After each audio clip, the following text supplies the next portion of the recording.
कृष्ण कृष्ण कृष्ण हरे हरे, हरे राम राम राम हरे हरे। हरे कृष्ण कृष्ण कृष्ण हरे हरे, हरे राम राम राम हरे हरे। जय श्री कृष्ण, जय श्री भगवान की जय।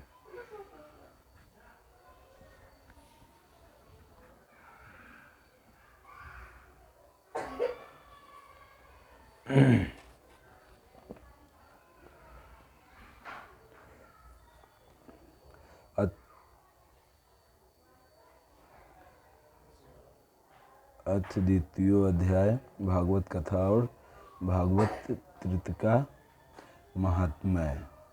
श्री व्यास जी कहते हैं,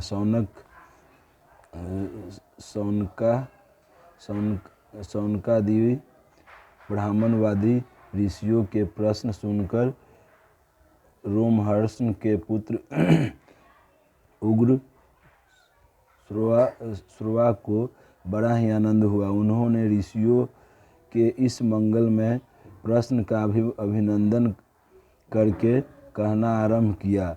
सूत जी ने कहा, जिस समय श्री शुकदेव जी का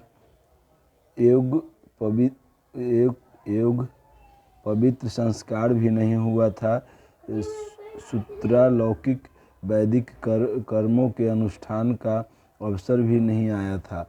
उन्हें अकेले ही संन्यास लेने के उद्देश्य से जाते देखकर उनके पिता व्यास जी विरह से कतार होकर पुकारने लगे, बेटा बेटा। उस समय तन्मय होने के कारण श्री शुकदेव जी की ओर से वृक्षों ने उत्तर दिया, ऐसे सबके हृदय में विराजमान श्री शुकदेव मुनि को मैं नमस्कार करता हूँ।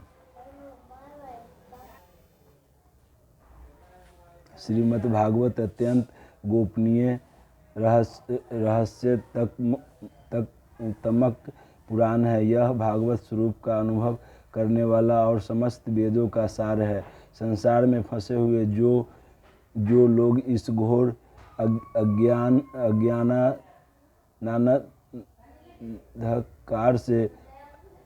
अंधकार से पार जाना चाहते हैं, उनके लिए आध्यात्मिक तत्वों को प्रकाशित करने वाला यह एक अद्वितीय दीपक है। वास्तव में उन्हीं पर करुणा करके बड़े बड़े मुनियों के आचार्य श्री शुकदेव जी ने इसका वर्णन किया है। मैं इनकी शरण ग्रहण करता हूँ। मनुष्यों में सबसे सर्वश्रेष्ठ भगवान के अवतार नर नारायण ऋषियों को, सरस्वती देवी को और श्री व्यास देव जी को नमस्कार करके तब संसार और अनंतः कर्म के समस्त विकारों पर विजय प्राप्त करने वाले इस श्रीमद् भागवत पुराण का पाठ करना चाहिए। ऋषियों अपने संपूर्ण विश्व के कल्याण के लिए यह बहुत सुंदर प्रश्न किया है, क्योंकि यह प्रश्न कृष्ण के संबंध में है और इससे भली भांति आत्मशुद्धि हो जाती है। मनुष्य के लिए सर्वश्रेष्ठ धर्म वही है जिससे भगवान श्री कृष्ण में भक्ति हो। भक्ति भी ऐसी जिसमें किसी प्रकार की कामना न हो और जो नित्य निरंतर बनी रहे। ऐसी भक्ति से हृदय आनंद रूप परमात्मा की उपलब्धि करके कृतय हो जाता है। भगवान श्री कृष्ण में भक्ति होते ही अन्य प्रेम से उनमें चित्त जोड़ते ही निष्काम ज्ञान और वैराग्य का आविर्भाव हो जाता है।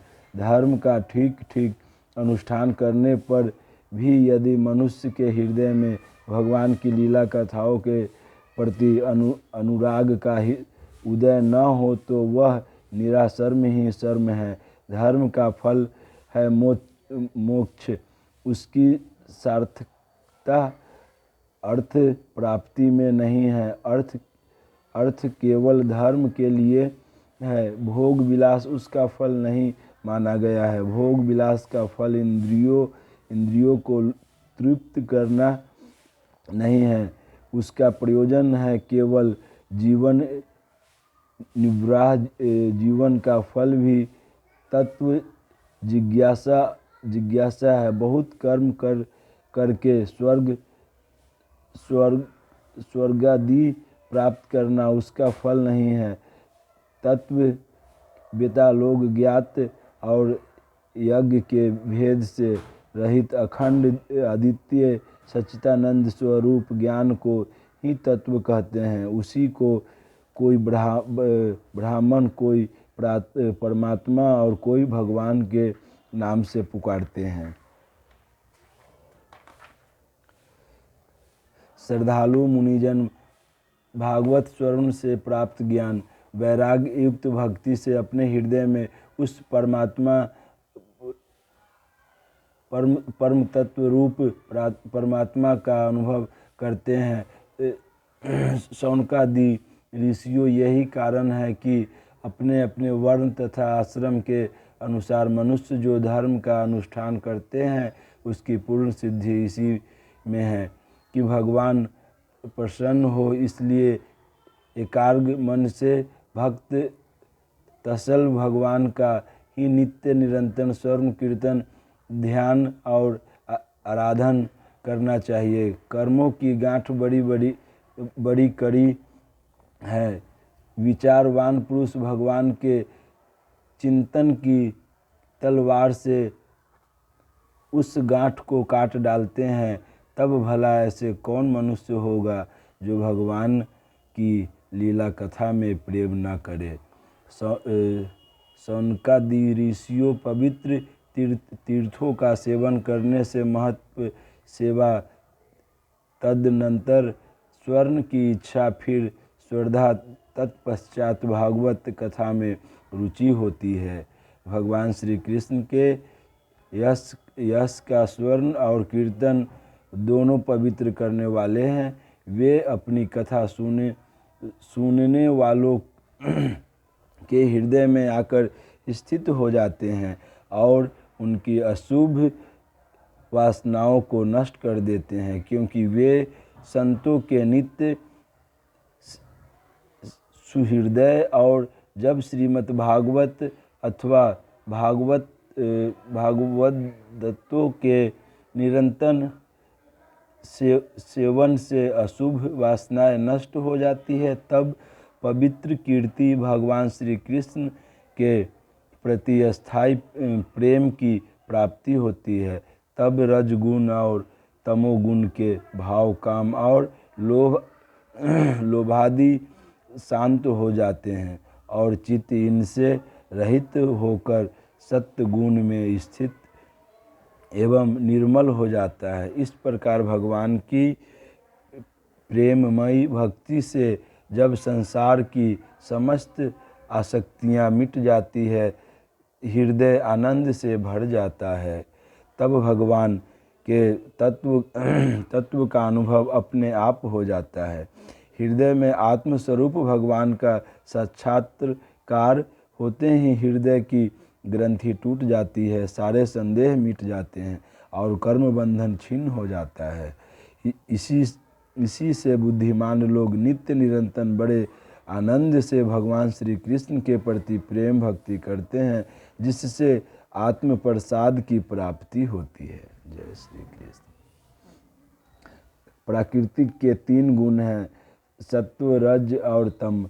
इनको स्वीकार करके इस सांसारिक स्थिति, उत्पत्ति और प्रलय के लिए एक अद्वितीय परमात्मा ही विष्णु, ब्रह्मन और रुद्र, ये 3 नाम ग्रहण करते हैं। फिर भी मनुष्य को परम कल्याण तो सत्य गुण स्वीकार करने वाले श्री हरि से ही होता है। जैसे पृथ्वी के विकार, लड़की की अपेक्षा धुआं श्रेष्ठ है और उससे भी श्रेष्ठ है अग्नि, क्योंकि वेदोक्त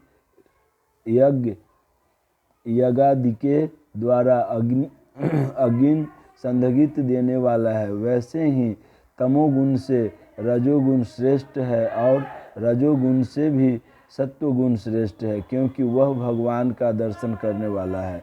प्राचीन युग में महात्मा लोग अपने कल्याण के लिए विशुद्ध सत्यमय भगवान विष्णु की आराधना किया करते थे।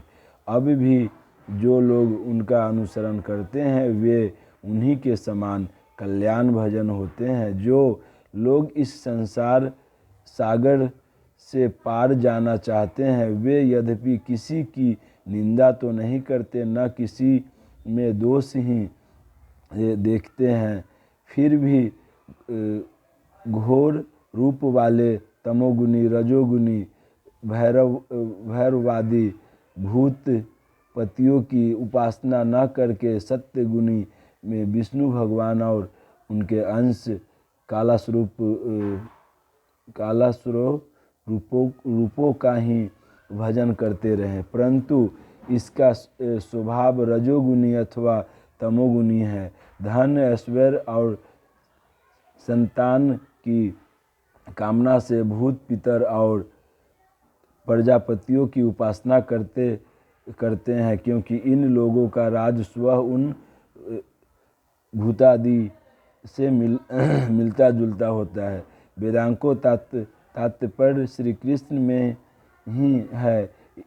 यज्ञों के उद्देश्य श्री कृष्ण ही हैं। योग श्री कृष्ण के लिए ही किए जाते हैं और समस्त कर्मों की परिसमाप्ति भी श्री कृष्ण में ही है। ज्ञान से ब्राह्मण स्वरूप श्री कृष्ण की ही प्राप्ति होती है। तपस्या श्री कृष्ण प्रसन्नता के लिए की जाती है। श्री कृष्ण के लिए ही धर्मों का अनुष्ठान होता है और सब गतियाँ श्री कृष्ण में ही समा जाती है। यद्यपि भगवान श्री कृष्ण प्रकृति और उसके गुणों से अतीत हैं, फिर भी अपनी गुणमय से जो परम चकी दृष्टि से और तत्व की दृष्टि से नहीं है, उन्होंने ही स्वर्ग के आदि में इस संसार की रचना की है।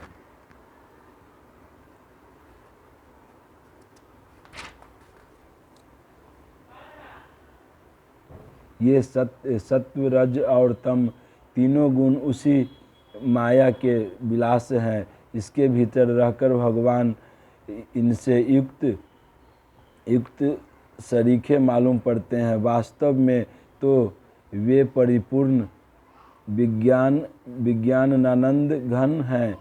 अगिन तो वस्तुत्व एक ही है, परंतु जब वह अनेक प्रकार की लकड़ियों में प्रकट होती हैं तब अनेक सी मालूम पड़ती है। वैसे ही सबके आत्मरूप भगवान तो एक ही है, परंतु प्राणियों की अनेकता से अनेक जैसे जान पड़ते हैं। भगवान की सूक्ष्म भूत तमन्ना, इंद्रियां तथा अंतःकरण आदि गुणों के विकारभूत भाव के द्वारा नाना प्रकार की योनियों का निर्माण करते हैं और उनमें भिन्न भिन्न जीवों के रूप में प्रवेश करके उन योनियों के अनुरूप विषयों का उपभोग करते कराते हैं। वे ही संपूर्ण लोकों की रचना करते हैं और देवता, पशु, पक्षी, मनुष्य आदि